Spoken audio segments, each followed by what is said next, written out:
함께 보실 하나님 말씀은 로마서 14장 1절부터 12절까지 말씀입니다. 로마서 14장 1절부터 12절까지 말씀입니다. 신약성경 258면입니다. 신약성경 258면 로마서 14장 1절부터 12절까지 말씀을 저하고 여러분들이 한 절씩 교독하도록 하겠습니다. 믿음이 연약한 자를 너희가 받되 그의 의견을 비판하지 말라.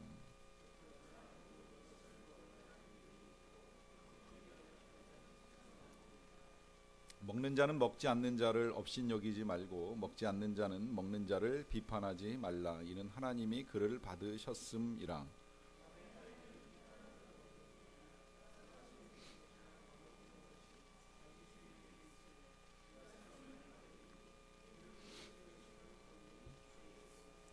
어떤 사람은 이 날을 저 날보다 낮게 여기고 어떤 사람은 모든 날을 같게 여기나니 각각 자기 마음으로 확정할지니라.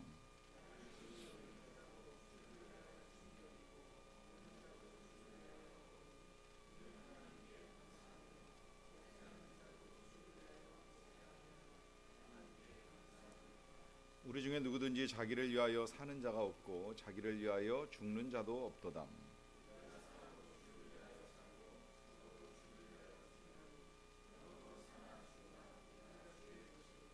이를 위하여 그리스도께서 죽었다가 다시 살아나셨으니 곧 죽은 자와 산 자의 주가 되려 하심이라.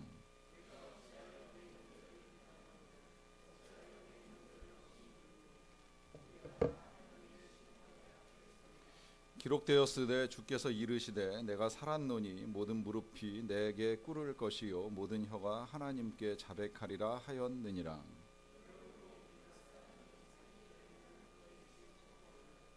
아멘. 지난주인가요? 우리 교회 다니시는 집사님 몇 분이 골프 모임을 주중에 가진 것으로 알고 있습니다. 제가 이제 그 모임 오전에 골프 치고 나서 다 끝나고 난 다음에 이제 식사하는 자리에 가서 이제 같이 식사를 하고 이제 그러고 이제 돌아오는 일이 있었습니다. 같이 식사를 하는데 이제 남자 집사님 한 7분하고 이제 저하고 우리 목사님하고 해서 이렇게 같이 식사를 하는데 한 집사님이 이제 그런 말씀 하시더라고요. 교인들하고 골프를 치는 것도 좀 신기한 일인데 이 자리에 목사님이 와서 같이 밥 먹을 줄 몰랐다. 이제 이런 일이 가하다고 생각을 이제 해본 적이 없다. 이제 이런 식의 말씀을 하시더라고요. 여러분 어떻게 생각하실지 모르겠어요. 자, 그리스도인들이 모여서 이제 골프를 친다.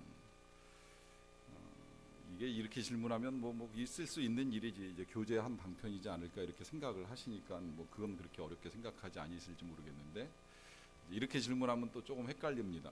그러면 그리스도인들이 주일날 예배 드리고 나서 오후에 골프를 친다. 이걸 가하다고 생각하는 분도 계실 것이고 이제 불가하다고 생각하는 분도 계실 것이라고 생각을 합니다. 골프를 좋아하는 사람들이 많은 교회는 이제 주일날 오후에 그런 일들이 종종 있습니다. 뭐 제 동서만 하더라도 대만에서 주일날 예배드리고 나면 가끔 골프를 치러 나간다 그러더라고요. 거긴 또 그냥 골프만 치러 나가는 것이 아니라 이제 한 달에 한 번, 뭐 2달에 한 번은 옆에 성당하고 이제 친선전을 한대요. 그래서 교회 대표 4명, 성당 대표 4명이 시합하고 끝나고 나서 저녁 내기 하는데 저녁 먹을 때 되면 교회 대표들은 이기든 지든 밥만 먹는데 이 성당 대표들은 끝나고 나면 밥과 더불어서 이제 술도 마시면서 이기면 이겼다고 한 잔, 지면 졌다고 속상해서 한 잔 그러면서 술 먹고 있다고 하는 이야기까지 제가 전해 들었습니다. 골프 그 자체를 저는 뭐 부정적으로 생각을 하진 않아요. 제가 뭐 직접 하지는 않지만 이제 부정적으로 생각하지 않는데 좋아하는 사람들은 되게 좋아합니다. 제가 과거에 교회에서 한번 권사님 시아버님 장례를 치르는 중에 이제 예배드리러 갔다가 예배 끝나고 나서 이렇게 식사를 하는 도중에 권사님하고 말씀을 나누게 됐는데 이제 그런 말씀 하시더라고요. 시아버지가 연세는 있으셨는데 이제 젊었을 때부터 사업하시고 이제 골프 치시면서 골프 되게 좋아하셨다는 거예요. 그래서 주일날도 거의 매일 골프장만 다니다가 이제 뒤늦게 이 권사님 때문에 이제 교회를 좀 다니시고 예수를 믿다가 이제 천국에 이제 가시게 됐어요. 근데 임종 가까울 때 이 권사님한테 자꾸 질문했던 게 이제 그거라는 거예요. 야, 천국에 골프장 있냐 없냐? 천국에 골프장 있어 없어? 이제 너무 골프를 좋아하시니까 하늘나라 가서도 치고 싶었는지 계속 질문하셨다는 거예요. 근데 권사님이 그렇게 생각하셨대요. 하나님이 푸른 초장으로 인도하신다고 하셨으니까 믿고 가보세요. 일단 거기서 계속 하실 수 있을 거예요. 이렇게 이제 설명을 해 주셨다는 말씀을 들었습니다. 저도 잘 모르겠어요. 이제 그건 성경에 없는 거니까 이제 있는지 없는지는 잘 모르겠지만 좋아하면 한없이 좋아할 수 있는데 이 좋아하는 이것을 가지고 이제 우리가 어떻게 생각할 것인가의 이제 문제를 가지고 이제 오늘 우리가 다루는 겁니다. 사실 교회는요 이런 문제, 우리가 지금까지 보아왔던 이제 복음의 본질과 상관없는 문제를 가지고 오랫동안 이제 씨름을 하는 일이 있었습니다. 예를 들면 뭐 간단하게 이제 세례식 하나만 놓고 보더라도 우리는 지금 이제 물을 뿌리는 세례를 하고 있습니다. 근데 아직도 침례교는 담궜다가 이제 꺼내는 방식의 이제 세례를 하잖아요. 온 몸을 다 물 속에 들어갔다가 이제 나오는 방식으로 세례를 주는데 이것이 옳으냐 저것이 옳으냐라고 하는 문제를 가지고 긴 시간 동안 논쟁을 했어요. 세례라고 하면 담가야지 어떻게 뿌릴 수 있느냐 이제 이런 식의 이제 논쟁이 계속되고 있습니다. 악기 하나만 하더라도요. 제가 다녔던 교회에도 이제 그런 일이 있었습니다. 드럼이 본당에 못 들어가는 거예요. 드럼을 놓을 수 없다고 생각하는 겁니다. 사실 그러기로 따지면 처음에 이 피아노도 이 사단의 악기라고 해가지고 교회 안으로 들어오는데 시간이 많이 걸렸어요. 근데 뭐 이제 피아노는 뭐 일반적으로 다 인정하지만 아직도 이제 드럼을 인정하지 못하는 이제 교회도 있고 또 찬양할 때 박수를 쳐야 되느냐 말아야 되느냐의 문제도 있고 그 다음에 기도를 할 때 소리를 내는 것이 옳으냐 아니면 그냥 묵상으로 기도하는 것이 옳으냐 하는 여러 가지 이 끝없는 이제 논쟁들이 있어 왔습니다. 뭐 심지어 교회에서 결혼 예식을 할 때에 이 신랑과 신부가 예물을 교환하는 것을 이제 넣어야 되느냐 말아야 되느냐의 문제를 가지고 싸우는 일도 있고요. 심지어 그런 일도 있는 교회가 있었습니다. 어떤 교회는 성전을 건축을 했어요. 이제 새롭게 건축을 했는데 건축하고 이제 내장 인테리어를 하는 동안에 이 강단의 카페트를 빨간색으로 갈 것이냐 이제 녹색으로 갈 것이냐 이제 뒤늦게 싸움이 난 겁니다. 이제 통상적으로는 빨간색을 깔아요. 왜냐하면 그냥 보혈의 상징입니다. 이제 굳이 구분하자라고 하면 보혈의 상징으로 빨간색을 까는데 녹색을 까는 교회도 있어요. 제가 다녔던 교회 중에도 또 실제 녹색으로 이렇게 까라는 교회가 있습니다. 이제 그게 그야말로 이제 푸른 초장의 상징이에요. 하나님이 쉬게 하시고 이제 먹게 하시는 이제 푸른 초장의 상징으로 녹색을 깝니다. 어떤 것도 상관은 없거든요. 그런데 이제 이걸 가지고 싸우다가 이제 건축 끝자락에 교회가 이제 둘로 쪼개져서 이제 떠나는 사람들이 생기는 이제 이런 일들을 겪게 된다라고 하는 것이죠. 이런 문제를 이제 어떻게 다룰 것이냐라고 하는 것이 이제 저와 오늘 여러분들이 보는 이제 문제인데 놀랍게도 이런 문제가 우리 시대에만 있는 것이 아니라 실은 이제 교회가 만들어진 이제 초창기부터 있었다라고 하는 거예요. 이제 그 문제를 지금 다루고 있는 것인데 일단 크게 두 가지의 문제로 이제 제기가 되는 겁니다. 이제 첫째는 음식에 대한 문제예요. 이 음식에 대한 문제가 제기되는 이유가 있습니다. 원래 유대인들은 그 처음부터 음식에 대한 규례가 까다로웠어요.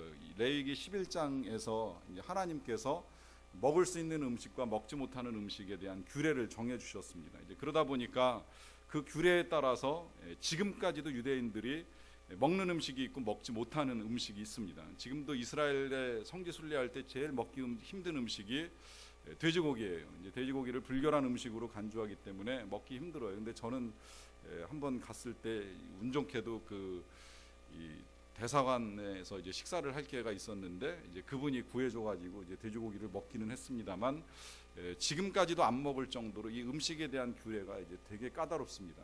지금도 예를 들어서 이 어미하고 새끼를 같이 잡지 말라고 해가지고 이제 고기가 나오면 그러니까 소고기가 나오면 우유가 안 나오고 뭐 닭고기가 나오면 달걀이 안 나오고 이제 이런 식으로 음식에 대한 이제 제한이 철저합니다. 그래서 그냥 저는 뭐 그걸 문제 삼지는 않는데 이제 그런 규례가 말씀에 있다는 것을 알고 있으니까 그냥 가능하면 피하려고 하는데 그것도 율법이기 때문에 이제 억지로는 제가 그렇게 하지 않는데 엊그제 이제 식사를 하러 갔는데 닭고기로 볶은 요리 위에 이제 계란 후라이를 하나 엎었더라고요. 이제 예를 들어서 만약에 이제 그렇게 주는 음식이라고 하면 절대 유대인들은 이제 그 음식 거절하고 안 먹을 정도로 음식에 대한 규례가 까다로웠다는 거예요.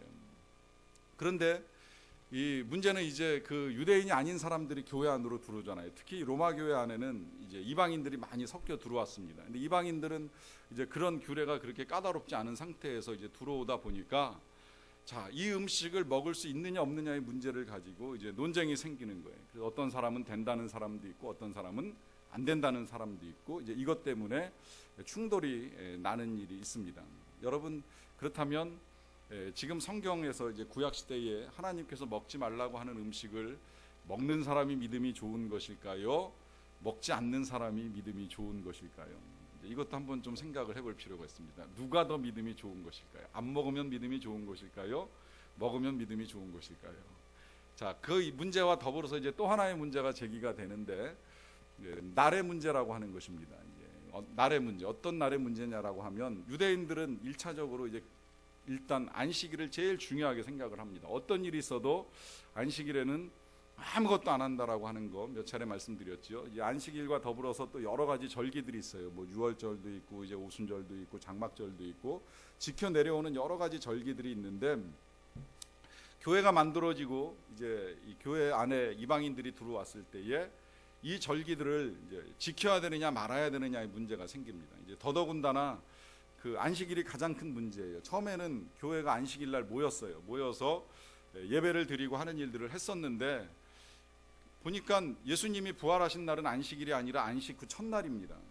일요일이에요. 토요일이 아니라. 이제 그러다 보니까 야, 우리가 부활 때문에 모였는데 예수님의 부활 때문에 교회가 됐는데 꼭 토요일 날 모여야 되느냐? 일요일 날 모이면 안 되느냐? 이제 이러면서 일요일 날 모이는 사람들이 생겨나는 겁니다. 그러다 보니까 유대인들이 속상한 거예요. 우린 지금까지 수십 년, 수백 년, 수천 년 동안 안식일을 토요일로 지켜왔는데 이걸 왜 일요일로 옮기려고 그러지? 이러면서 그건 아니지 않느냐라고 하는 이제 문제에 부딪히게 되는 겁니다. 그러면 이제 여기서 또 하나의 이제 질문이 제기되는 겁니다. 그러면 이 토요일 안식일이 아닌 주일날, 일요일날 예배를 드리는 사람이 믿음이 좋을까요? 아니면 계속 전통에 따라서 이 토요일 날 안식일 날 예배를 드리는 사람이 믿음이 좋을까요? 하는 이제 질문이 제기되는 겁니다. 이 모든 질문을 이제 묶어 가지고 이 사도 바울이 로마서 14장 1절에서 제일 먼저 이렇게 선포를 합니다. 믿음이 연약한 자를 너희가 받되 그의 의견을 비판하지 말라 그래요. 믿음이 연약한 자를 너희가 받되 그의 의견을 비판하지 말라. 제가 여기서 오늘 말씀을 준비하고 전하면서 여러분들에게 좀 미리 양해를 구해야 되지 않을까 하는 생각이 좀 드는데요. 그건 뭐냐면 지금 분명히 여기서 이제 믿음이 연약한 자를 너희가 받되 그의 의견을 비판하지 말라라고 이제 말씀하고 계십니다. 비판하지 말라는 건 이제 틀림이 없어요. 그런데 제가 여러분들에게 이해를 돕고 설명을 하기 위해서 어쩌면 여러분들 귀에는 비판처럼 들리는 예가 제시될 수도 있다라고 하는 거예요. 그러나 누군가를 뭐 비판하고 이제 깎아내리기 위해서 하는 것이 아니라 우리 모두의 이해를 돕기 위해서 진행되는 것이라고 좀 양해를 하시고 말씀을 좀 들어주셨으면 좋겠다라고 생각을 하면서 이 비판의 문제를 먼저 좀 정리를 하고 그 다음에 이제 믿음이 연약한 문제를 좀 풀어보도록 하겠습니다.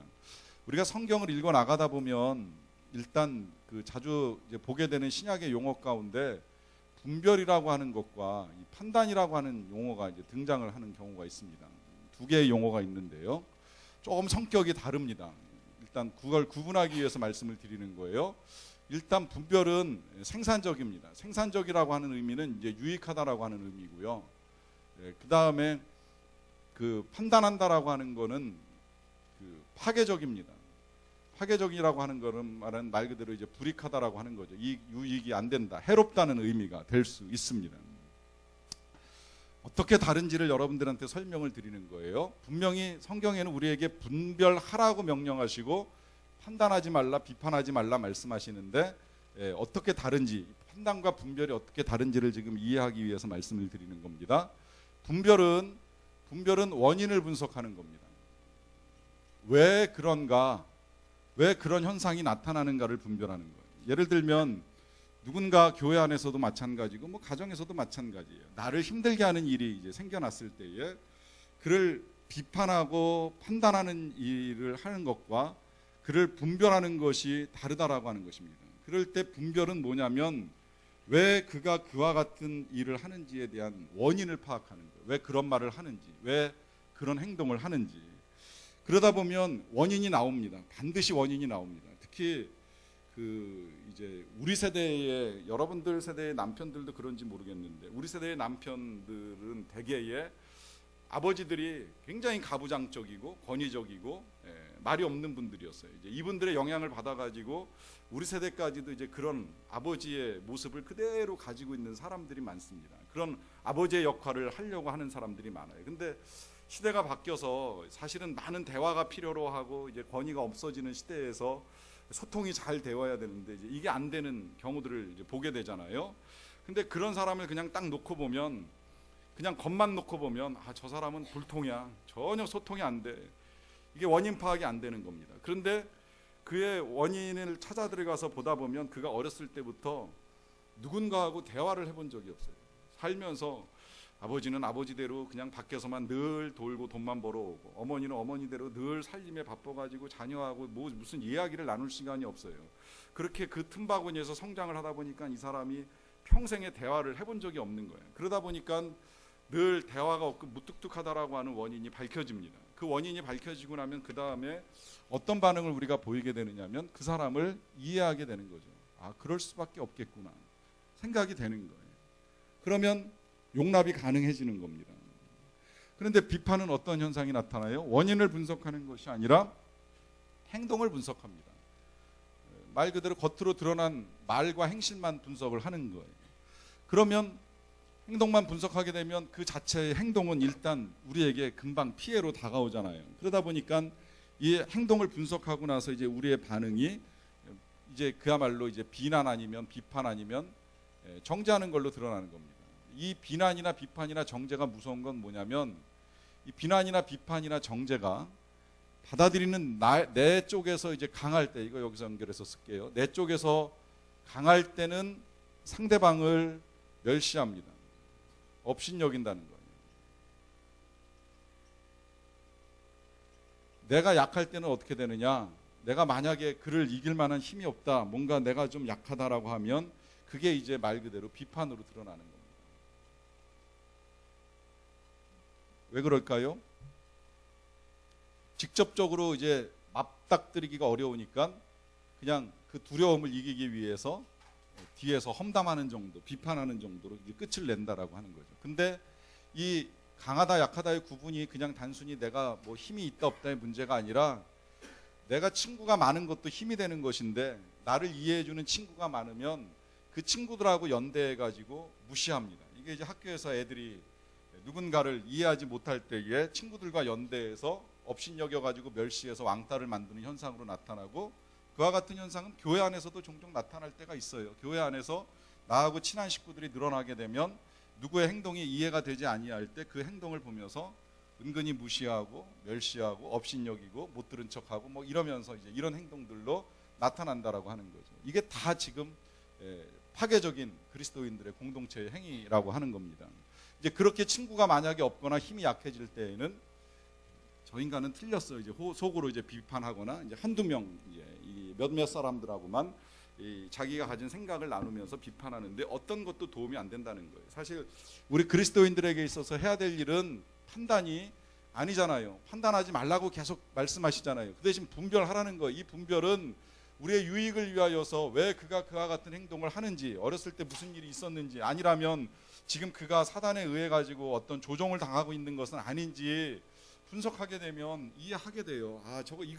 저 사람이 저렇게 말한 거는 저 사람이 하는 일이 아니라 그 안에 뭔가 지금 악한 세력이 그를 그렇게 만들어가고 있구나 이해하면 불쌍하잖아요. 그러면 기도해 줘야 되고 받아줄 수밖에 없다는 거죠. 그래서 지금 당부하는 것이, 믿음이 연약한 자를 너희가 받아들이되 그의 의견을 비판하지 말라고 이제 당부를 하는 겁니다. 믿음이 연약할 수 있다라고 하는 거예요. 그러면 이제 믿음이 연약한 자가 누구인가라고 하는 걸 이제 구분을 해야 되는데, 여기서 그냥 단도직입적으로 이제 결론부터 말씀을 드리자라고 하면, 여기서 말하는 믿음이 연약한 자는 유대인일 가능성이 큽니다.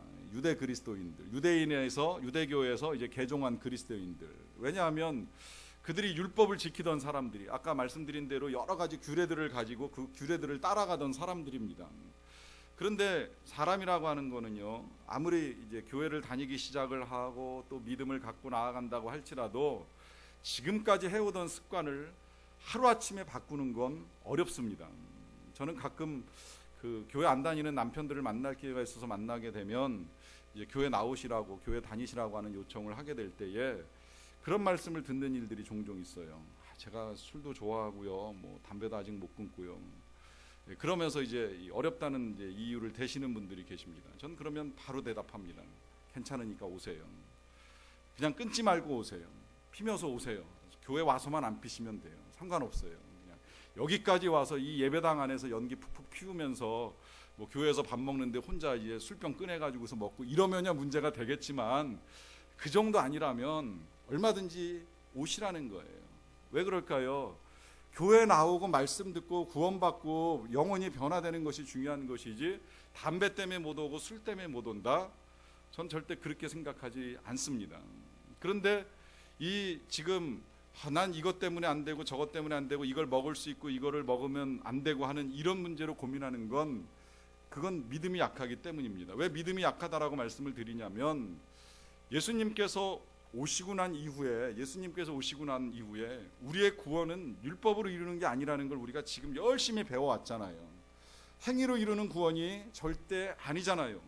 믿음으로 이루는 구원인데 그 믿음으로 얻게 되는 구원을 이룸에 있어서 아직도 내가 뭘 해야 되느냐라고 생각하는 이것이 율법주의라는 거예요. 이 율법주의를 아직도 유대인들이 버리지를 못한 겁니다. 그래서 안식일을 지켜야 되는 거 아니야, 혹은 뭐 이 음식은 먹으면 안 되는 거 아니야 라고 하면서 부들부들 떨고 있는 거예요. 그리스도께서 우리를 자유케 하려고, 자유하게 하려고 십자가를 지셨는데 아직도 그 자유를 누리지 못하고 이건 되는 거야 안 되는 거야 하라고 하면서 고민을 하는 일들이 일어나게 된다라고 하는 것입니다. 그런데 오늘 분명히 성경은 우리에게 말씀하시기를 그렇게 고민을 하는 사람이라고 할지라도 그의 믿음이 연약하다고 비판해서는 안 된다는 거예요. 그런 사람이 있다고 하더라도 그를 받아주라고 분명하게 당부합니다. 왜? 그 이유가 이제 14장 2절에서 이렇게 설명이 됩니다. 어떤 사람은 모든 것을 먹을 만한 믿음이 있고 믿음이 연약한 자는 채소만 먹느니라. 먹는 자는 먹지 않는 자를 업신여기지 말고 먹지 않는 자는 먹는 자를 비판하지 말라. 이는 하나님이 그를 받으셨음이라. 그래요. 자, 이제 여기서 우리가 이제 그 파괴적인 이 비판, 파괴적인 판단을 하지 않게 되는 이제 몇 가지 원리들을 분명하게 이제 오늘 여러분들이 알고 정리하고 가셨으면 좋겠는데, 첫째는 뭐냐면 믿음이 다르다라고 하는 겁니다. 사람마다 믿음이 같을 수 없어요. 이 믿음이 다르다라고 하는 걸 혼동하지는 마세요. 구원의 길은 하나입니다. 오직 구원의 길은 예수 그리스도로 말미암지 않고는 우리에게 임하지 않습니다. 그렇지만 이제 그런 면에서는 우리가 다 동일해요. 우리는 다 동일한 조건으로 구원을 받은 거예요. 그 동일한 조건이라고 하는 건 예수 그리스도를 믿는 믿음이라고 하는 그 조건으로 구원을 받는 것인데, 그렇다고 할지라도 모든 사람의 믿음이 다 같지는 않다는 겁니다.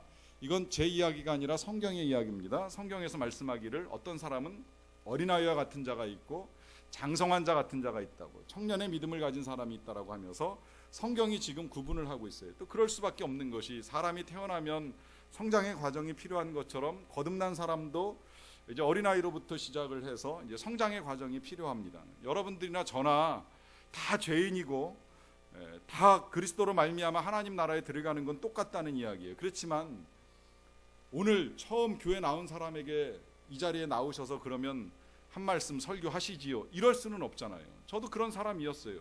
교회 나가자마자 설교할 수 있었던 사람은 아닙니다. 또 설교를 시작하자마자 그 설교가 내가 원하는 대로 하나님의 뜻대로 다 됐던 것도 아닙니다. 단계가 있고 과정이 있다 보니까 그 다른 모습들이 드러날 수 있다라고 하는 거예요. 그런 면에서 보면 우리가 이 공동체를 이루어감에 있어서 믿음의 수준이 각기 다를 수는 있다라고 하는 것이 우리가 비판해서는 안 된다라고 하는 이제 첫 번째 이유가 되는 것이고요. 그 다음에 이제 두 번째 이유가 여기서 계속 나오는 것이 뭐냐면 하나님께서 받으셨다는 거예요.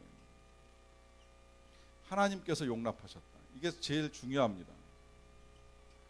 그 사람 어떤 모습을 하고 교회에 나타났든지 간에 그 사람 하나님께서 받으신 사람이라고 하는 겁니다. 하나님께서 받으신 사람을 우리가 거절할 수 없다라고 하는 거예요. 이게 이제 가장 대표적인 예로 예수님이 말씀하신 게 그 탕자의 비유입니다. 집 떠난 아들이 돌아왔을 때 아버지가 받으시잖아요. 근데 아버지가 받은 아들을 누가 거절해요? 형이 거절합니다. 돌아온 아들의 형이 거절하잖아요. 용납 못하겠다는 거죠. 근데 아버지는 그게 아니라고 이제 형을 설득을 합니다. 형이 잘못한 건 우리가 다 알고 있어요. 왜 잘못했다고 말을 하느냐면 아버지가 용납했는데 감히 형이 안 된다라고 말할 수 없는 말을 하는 그것이 잘못되었다라고 하는 것이지요. 여러분, 우리가 교회 공동체 안에서 교회 공동체 아니라고 해도 역시 마찬가지고요. 받아들이지 못할 이유가 없는 것은 하나님이 그를 받으셨는데 내가 못 받는다라고 하면 내가 하나님보다 높아지겠다라고 하는 또 하나의 교만이 여기서 비롯되는 것입니다. 그 다음에 이제 14장 4절에서도 또 하나의 이유가 나오는데요. 남의 하인을 비판하는 너는 누구냐?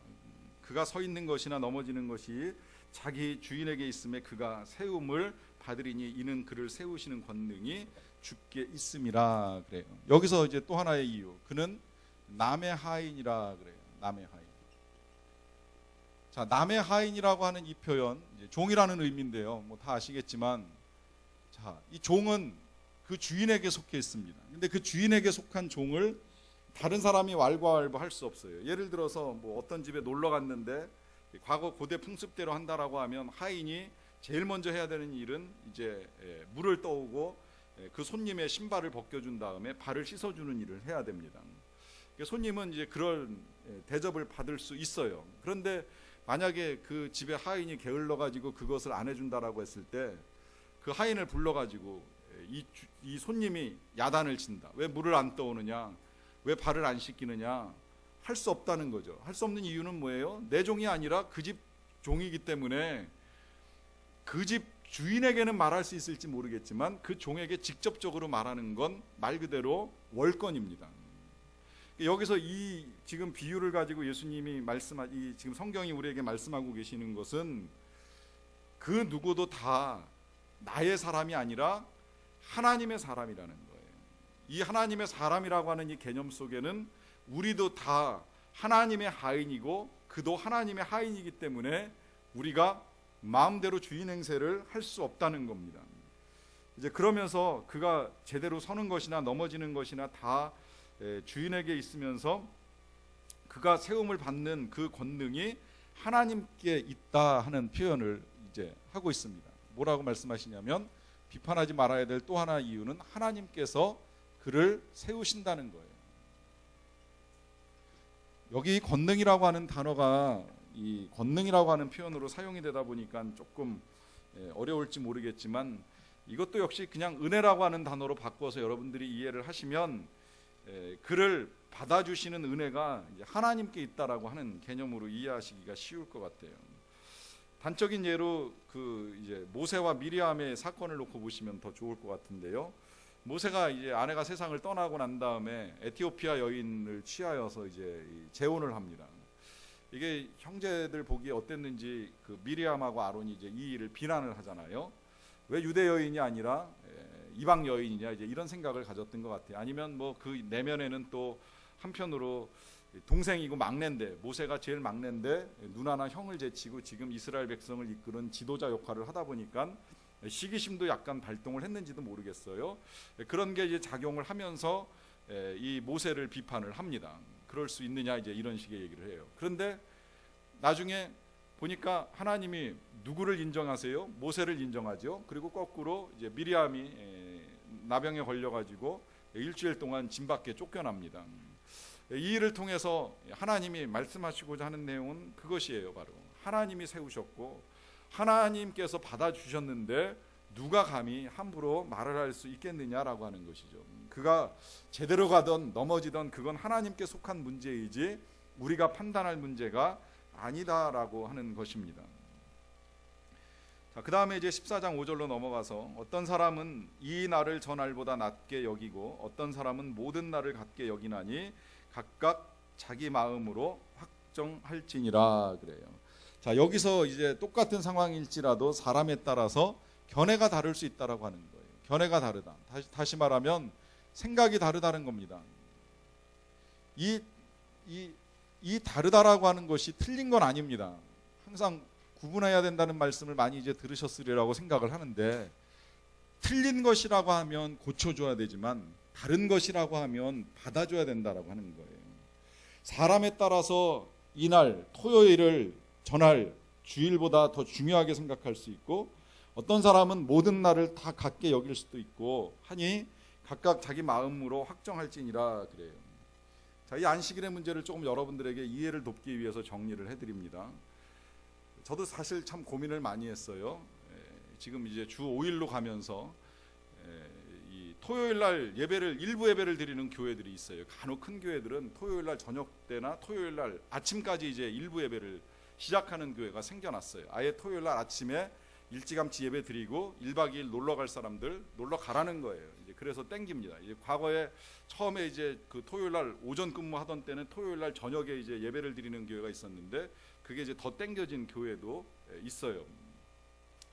자, 그럴 때에 이제 제가 빠졌던 고민은 뭐냐면, 분명히 성경은 이제 엿새 동안은 힘써 일하고 일곱째 날은 여호와의 안식일이니 이 날을 이제 거룩하게 지키라고 하는 이제 말씀이 있기 때문입니다. 근데 이미 주 5일로 가면서 우리가 깨져버렸어요. 엿새 동안 힘써 일하는 이제 시스템 자체가 우리 사회에서 이제 깨져버렸습니다. 그래서 닷새를 일하고 이제 이틀을 쉽니다. 이 상황에서 토요일 날 예배를 드리는 것이 옳으냐 틀리냐 이제 논쟁 자체가 이제 불식돼 버린 거예요. 그러는 중에 저도 고민하다가 이제 확실하게 이제 제가 여러분들에게 말씀드리는 건, 어느 요일이라도 상관이 없어요. 분명히 예배는 일주일에 한 번이 필요한 것이고, 그 예배를 잘 드리시고 한 번으로 부족하면 정말 이렇게 수요일이든 금요일이든 또 모이기에 힘써서 드리는 건 하나도 나쁠 게 없고 그럴수록 좋은 거고요. 그러나 가능하면 정말 어느 한 날 예배 드리는 거를 빼먹지는 마시라고 부탁을 드리는 겁니다. 어느 날 어느 자리에서든지 하나님을 향한 예배를 멈추지는 마세요. 왜 제가 여러분들께 이렇게 말씀드리냐면, 중동에서 지금 사업하는 근로자들이나 이 사업가들이 이제 제일 난감한 게 그거예요. 이 모슬렘들은 휴일이 금요일입니다. 모슬렘들은 금요일 날 쉬죠. 이스라엘은 토요일 날 쉬죠. 그 나머지 이제 서방 국가들은 다 일요일 날 쉽니다. 그러니까 쉬는 날짜가 틀린데 어느 날에 예배를 드려야 될지, 특히 이 중근동에서 지금 일하는 분들은 금요일 날 하루 쉬고 또 이제 6일을 일해야 되는데, 그러면 주일날 예배를 드리는 게 너무 힘들다는 거죠. 그래서 실제로 금요일날 모여서 예배를 드리는 사람이 있어요. 모슬렘들 모여서 자기네들끼리 예배 드릴 때에 이제 우리나라 근로자들끼리 따로 모여가지고 금요일날 예배 드립니다. 여러분, 이거 금요일날 예배이기 때문에 잘못됐다 누가 감히 말할 수 있겠습니까? 하나님이 이 예배를 거부하신다고 말하겠습니까? 절대 그렇지 않지요. 더군다나 우리나라 지금 이제 그 주일날 일하는 이제 일꾼들 많잖아요. 백화점이나 박물관, 그다음에 프로야구 선수들 이런 사람들 다 주일날 일하는데, 그런 사람들 위해서 차라리 월요일날 예배가 있으면, 예배 드릴 수 있으면 예배 드리는 게 훨씬 더 낫다라고 하는 거죠. 내가 일요일날 일하기 때문에 예배를 드릴 수 없다는 핑계보다는 차라리 월요일이라도 예배를 드릴 수 있다면 그것이 낫다라고 말씀드립니다. 이 모든 것들을 말씀드리는 건 사람마다 이날 저날 낮게 여기는 것이 다를 수 있다는 거예요. 그러면 이것을 판단하는 기준은 무엇이냐? 그것은 일단 1차적으로는 각각 자기 마음으로 확정하라고 당부를 합니다. 자, 이제 여기서 우리가 이제 처음에 제가 문제 제기했던 거에 많은 답을 이제 찾아갈 수 있겠는데요. 자, 주일날 오후에 예배가 끝나고 나서 교인들끼리 골프를 치러 가는 것이 옳으냐 그르냐 각각 마음에 정한 대로 하세요. 좀 아직 이해가 안 되면 주일날 오후에 그러면 이 공을 차러 가는 것이 옳으냐, 야구를 하러 가는 것이 옳으냐, 심지어 야구를 보러 가는 것이 옳으냐, 각각 마음에 정한 대로 하시면 됩니다. 주일날 오후에 예배를 잘 드리고 나서 저녁에 주말 드라마를 보는 것이 옳으냐, 개콘을 보는 것이 옳으냐 그러냐, 각각 마음에 정한 대로 하시면 되는 겁니다. 그 대신 각자 마음에 정한 대로 하시면 되고, 남이 정한 것을 가지고 내가 왈가왈부할 것이 없다라고 하는 거. 이 각기 마음에 확정한 대로 하는 이 기준은 헌금에 있어서도 그렇습니다. 자, 11조를 가지고 이야기할 때 11조 해야 되느냐 말아야 되느냐, 세전이냐 세우냐, 기준은 한 가지 각각 마음에 정한 대로 하시고요. 단 성경 말씀대로 여러분들에게 가르쳐 드리자라고 한다면 즐겨내는 자를 하나님이 사랑하신다라고 했으니 귀향이면 기쁨으로, 아까워하지 마시고, 아까우면 안 하셔도 상관없고 즐겨내셔야 되고 정한 대로 하시라고 이제 부탁을 드리는 겁니다. 누가 많이 낸다 적게 낸다 뭐 시기할 것도 부러워할 것도 무한하게 생각할 것도 없다라고 하는 거예요. 이걸 풀기 위한 또 하나의 원리가 14장 6절에 나오는데요.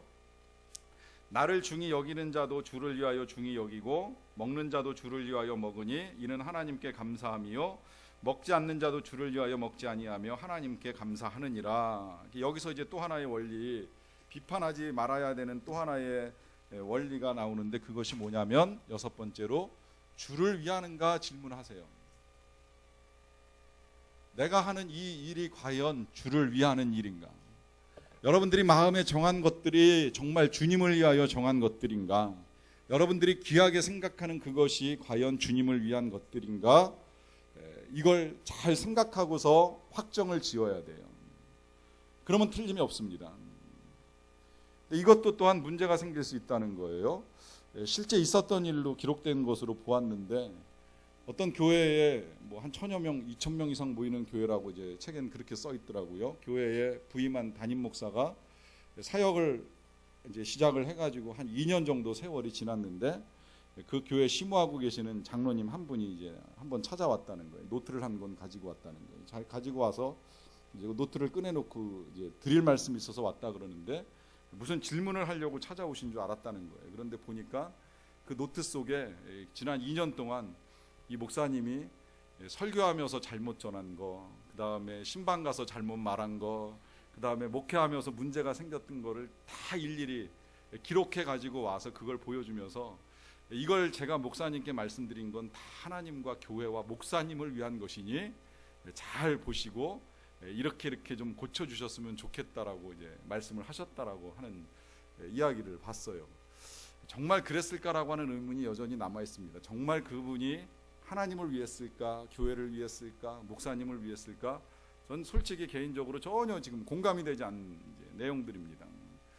때때로 우리의 행사가 내가 주를 위한다라고 하는 명분하에 다른 누군가를 또 힘들게 하고 비판하고 무너뜨릴 수 있는 파괴적인 일들이 약이 될 수 있다라고 하는 거예요. 이제 그래서 이 주를 위한다라고 하는 이걸 우리가 정확하게 이해를 해야 되는데요. 주를 위한다라고 하는 건 어떤 의미냐면 넘어가서 14장 7절에서 봅니다.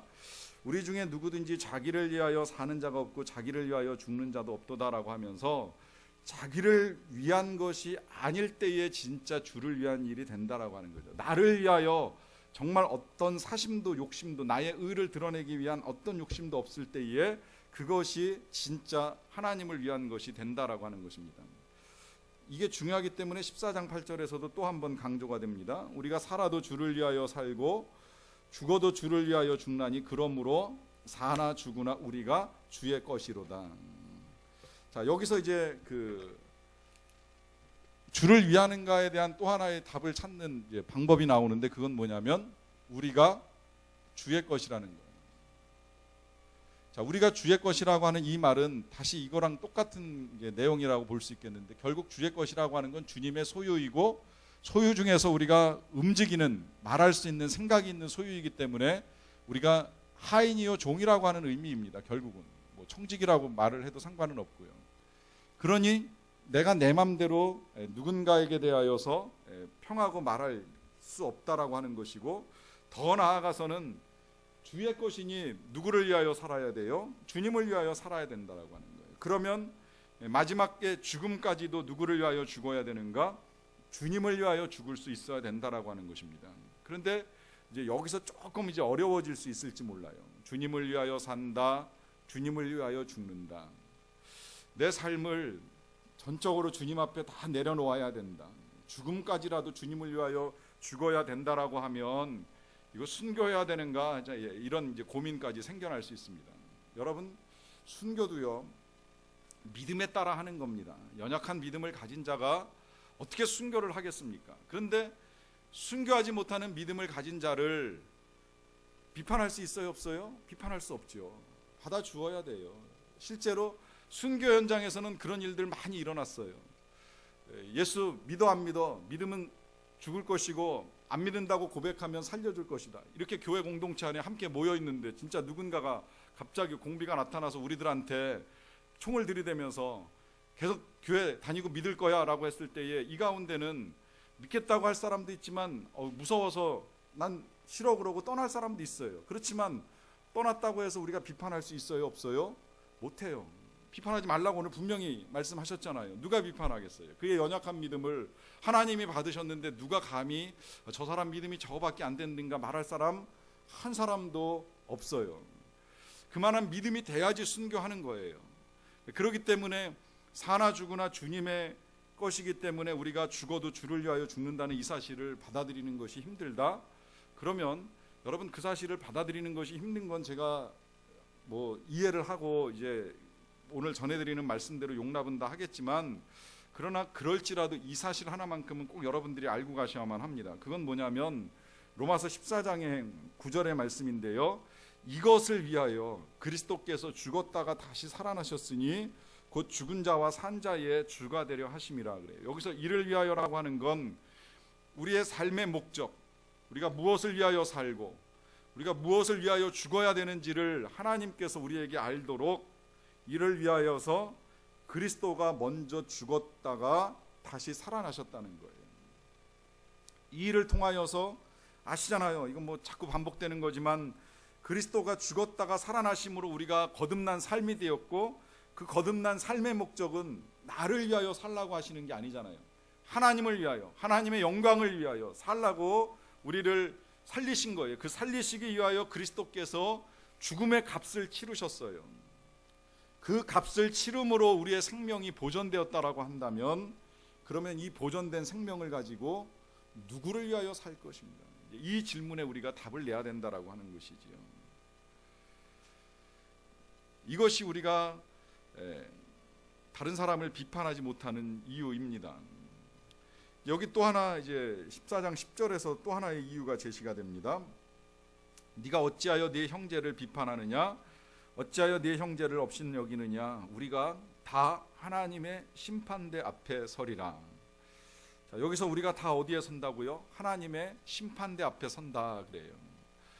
여러분 이게 조금 혼란스러울 수 있을지는 모르겠지만 성경이 양면을 말하고 있기 때문에 그냥 양쪽을 다 받아들이고 가셔야 되는 문제입니다. 가끔은 이제 그런 충돌에 부딪힐 때가 있는데 여러분들이 그것을 둘 다 거부할 필요가 없어요. 그리고 둘 중에 하나를 선택할 필요가 없습니다. 예를 들면 엊그저께 제가 주일날에도 이제 샘지기들하고 공부하다가 그런 질문 받았는데, 예수님께서 살려내실 때에 살려내셨는데 그러면 우리가 죽으면 바로 천국에 가는 것이냐, 아니면 이제 잠자는 것 같이 잠들어 있다가 예수님이 오실 때에 부활하는 것이냐라고 하는 질문을 가지고 이제 제기가 되었는데, 사실 성경은 두 가지를 다 이야기합니다. 강도에게 말할 때는 예수님이 네가 오늘 나와 함께 낙원에 있으리라고 말씀하셨고요. 또 한편으로는 죽은 자를 잠잔다고 표현하시면서 그가 잠시 잠들어 있는 것을 말씀하고 계십니다. 이제 어느 것이 옳은지는 정확하게는 알 수 없지만 성경이 두 가지를 다 말씀하고 계실 때에 둘 다 버릴 필요가 없어요. 우리가 바로 하나님의 나라에 들어가는 것도 감사한 일이요, 또 잠시 잠들어 있다가 부활의 때에 다시 살아나는 것도 감사한 일이니 어느 쪽도 우리가 옳다 그르다를 굳이 따질 필요가 없다라고 하는 겁니다. 마찬가지로 우리가 사망에서 생명으로 옮기고 이제 심판으로부터 면하였다라고 하는 것은 성경이 우리에게 약속하는 것이기 때문에 틀림이 없지만, 또 한편으로는 우리가 하나님 앞에 심판대 앞에 선다는 걸 부정하지도 않는다는 거예요. 이게 모순되는 것 같고 충돌나는 것 같지만 성경이 양쪽을 다 말하기 때문에 우리가 심판대 앞에 섭니다. 아마 그 심판은 우리의 구원을 위한 심판이 아니라 구원받은 우리가 이 세상에서 어떻게 살았느냐에 대한 심판이 될 가능성이 많은데, 분명한 건 하나님의 심판대 앞에 선다는 거예요. 이 심판대 앞에 서는 것에 예외가 없습니다. 사도 바울도 이렇게 지금 말하지요. 우리가 다 하나님의 심판대 앞에 서리라. 여기서 말씀하고 계시는 건 뭐냐면, 그 심판대 앞에 설 때에 우리가 형제의 죄를 가지고 나가는 것이 아니라는 거예요. 누구의 죄를 가지고 나가요? 내 죄를 가지고 나가는 거예요. 자기의 죄를 가지고 나가요. 자기가 어떻게 살았는지, 주를 위하여 살았는지 나를 위하여 살았는지, 이걸 가지고 나가는 것이라는 의미입니다. 그렇게 나가는 문제가 중요하기 때문에 14장 11절 12절에서 또 하나 뭐라고 말씀하시냐면 기록되었을 때 주께서 이르시되 내가 살았노니 모든 무릎이 내게 꿇을 것이요 모든 혀가 하나님께 자백하리라 하였느니라. 이러므로 우리 각 사람이 자기 일을 하나님께 짓고 하리라 라고 하면서 마지막으로 우리가 심판대 앞에 선다라고 하는 것, 그 심판대 앞에 설 때에 우리는 우리가 행한 모든 것들을 가지고 이제 그대로 하나님 앞에 알려지게 된다라고 하는 것입니다. 그래서 우리가 함부로 판단하거나 함부로 비판하거나 함부로 정죄할 수 없다라고 하는 것입니다. 자, 여기까지 이제 보시고 결론으로 그냥 정리하고 마무리하겠습니다. 우리의 구원을 이룬 건 결국 하나님의 자비하심이라고 하는 걸 이제 우리가 봤고요. 이 자비하심으로 말미암아 구원을 받은 우리에게 당부하는 것도 역시 사랑입니다. 결국은 우리가 지금 이제 12장부터 시작을 해가지고 계속 이제 이 사랑, 자비하심을 입은 사람들이 어떻게 사랑할 것이냐라고 하는 걸 우리가 지금 보고 오고 있는데요. 이 사랑에 있어서 12장에서는 제일 먼저 당부한 것이 뭐냐면 섬기라는 거예요. 섬기라. 성실함으로 섬겨라, 열심으로 섬겨라 당부하시잖아요. 이것이 첫 번째고요. 그 다음에 두 번째 13장에 넘어와서 이제 여러 가지 그 말씀을 하실 때에 결국 한마디로 말하면 권위자들에게 순종으로 섬기라고 하는 당부를 하는 겁니다. 지도자들에게, 특히 나라의 통치자들에게도 순종으로 섬길 것을 당부합니다. 자, 그러면 이제 오늘 결론으로 14장에서 말씀하고 있는 사랑의 방식은 뭘까요? 그것은 용납입니다. 용납. 받아들이라는 거예요. 믿음이 연약한 자를, 심지어 믿음이 없는 자를, 내가 비판하고 싶은 사람을, 내가 용납하기 힘든 그 영혼을 받아주라. 왜? 하나님이 그를 받으셨기 때문에. 그때 우리가 사랑을 이루는 것이고 그것이 우리가 자비하심을 입은 사람이라고 하는 사실을 보여주며 살아가는 그리스도인이 되는 것입니다. 같이 찬양하고 기도하고 가겠습니다.